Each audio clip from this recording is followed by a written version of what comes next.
Some people try to copy other, but they do not try to copy their mindset. These two are totally different. আপনি কাউকে follow করেন, আপনি কাউকে নিজের idol মানেন, সে যা করে আপনি সেটা ফলো করেন, কিংবা তার দেওয়া ডেইলি রুটিন, তার দেওয়া কোনো গাইডলাইন সেটা আপনি কপি পেস্ট করেন নিজের লাইফে।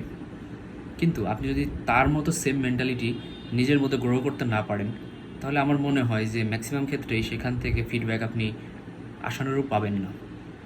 তো কারোর ফুট স্টেপ কপি পেস্ট করার থেকে তার মাইন্ডসেটটা কপি পেস্ট করা উচিত। যদি মনে হয় যে তার মাইন্ডসেট আপনার থেকে ভালো, তাহলে আপনি সেরকম মাইন্ডসেট নিজের মধ্যে গ্রো করেন, কিংবা সেরকম মাইন্ডসেট নিজের মধ্যে প্ল্যান্ট করেন এবং সেটাতে প্রতিদিন পানি দেন।